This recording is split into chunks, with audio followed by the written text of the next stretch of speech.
اور تمہیں جو بھی مصیبت پہنچی تو وہ اس وجہ سے ہے جو تمہارے ہاتھوں نے کمایا،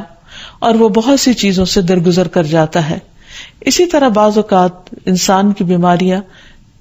اس کے کسی گناہ کا نتیجہ ہوتی ہیں۔ عمر رضی اللہ عنہ نے جب عباس رضی اللہ عنہ سے بارش کی دعا کرنے کے لیے کہا تو انہوں نے کہا، اے اللہ، بے شک مصیبتیں گناہوں کی وجہ سے ہی نازل ہوتی ہیں اور انہیں صرف توبہ ہٹا سکتی ہے۔ پھر اسی طرح ایک اور روایت میں آتا ہے، رسول اللہ صلی اللہ علیہ وسلم نے فرمایا،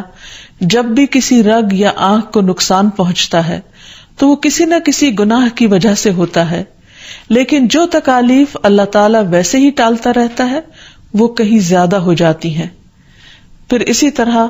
بعض بیماریاں انسانوں کے اعلانیہ گناہوں کی وجہ سے بھی ہوتی ہیں، جیسا کہ ایک حدیث میں آتا ہے، جب کسی قوم میں بدکاری عام ہو جاتی ہے اور وہ اعلانیہ اس کا ارتکاب کرتے ہیں تو ان میں طاعون اور ایسی مختلف بیماریاں پھیل جاتی ہیں جو کہ ان سے پہلے گزرے ہوئے لوگوں میں نہ تھی۔ ابو امامہ باہلی سے روایت ہے کہ نبی صلی اللہ علیہ وسلم نے فرمایا، جس بندے کو بھی بیماری سے پچھاڑ دیا گیا ہو تو اللہ تعالیٰ اسے جب بیماری سے اٹھاتا ہے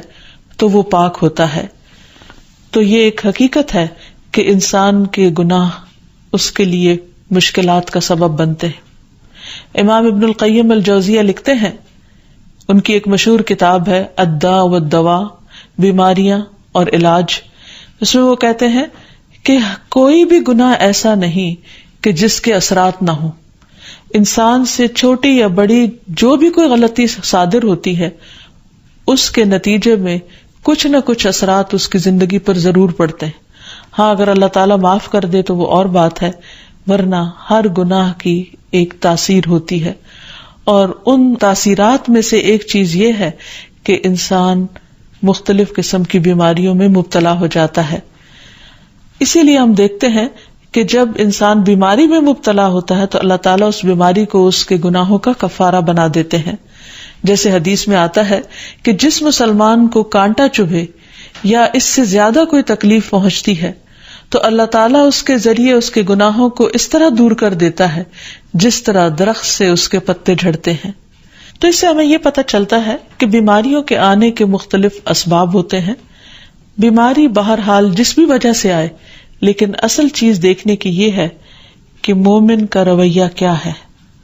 مومن کو اگر کوئی کانٹا بھی چبھتا ہے تو وہ اس پر صبر کرتا ہے۔ اس لیے بیماری یا تکلیف کے آنے پر انسان کو اللہ سے راضی رہنا چاہیے، شکوہ نہیں کرنا چاہیے، کیونکہ جو اللہ سے راضی ہو جاتا ہے کسی آزمائش پر، اللہ تعالیٰ بھی اس سے راضی ہو جاتا ہے۔ پھر اسی طرح اللہ تعالیٰ کا شکر ادا کرنا چاہیے، کیونکہ بیماری اس سے زیادہ شدید بھی ہو سکتی تھی۔ لہذا انسان کو اللہ تعالیٰ جس حال میں رکھے انسان اس پر شکر گزار رہے۔ پھر یہ کہ انسان کسی بھی بیماری میں کسی بھی قسم کی ہو اور زندگی کے کسی بھی حصے میں ہو، اس میں مایوس نہ ہو، پر امید رہے کہ بیماری دور ہو جائے گی۔ پھر اسی طرح اگر بیماری طول پکڑ جائے تو انسان کو گھبرانا نہیں چاہیے، کیونکہ ہر گزرنے والا لمحہ انسان کے درجات میں اضافے کا سبب بنتا ہے اور اس کے گناہ مسلسل جھڑتے چلے جاتے ہیں حتیٰ کہ انسان بالکل پاک صاف ہو جاتا ہے۔ پھر اسی طرح انسان کو بیماری کی حالت میں دوسروں سے شکوے شکایات نہیں کرنی چاہیے، کیونکہ بیماری اللہ کے اذن سے آتی ہے، اور جب انسان ہر ایک کے آگے رونے لگتا ہے تو گویا وہ اللہ تعالیٰ کا شکوہ کر رہا ہوتا ہے، جو چیز اللہ تعالیٰ کو پسند نہیں۔ پھر اسی طرح منہ سے برے الفاظ نہیں نکالنے چاہیے، بیماریوں کو کوسنا نہیں چاہیے، اور پھر ایسے الفاظ نہیں ادا کرنے چاہیے کہ مجھے لگتا ہے کہ اس بیماری میں میری زندگی چلی جائے گی، یا یہ کہ کسی مریض کی عیادت کے لیے جا کر اس کو اس قسم کی بات نہیں کرنی چاہیے، خواہ کتنی ہی خطرناک بیماری کیوں نہ ہو، ہمیشہ اسے امید دلانے چاہیے، کیونکہ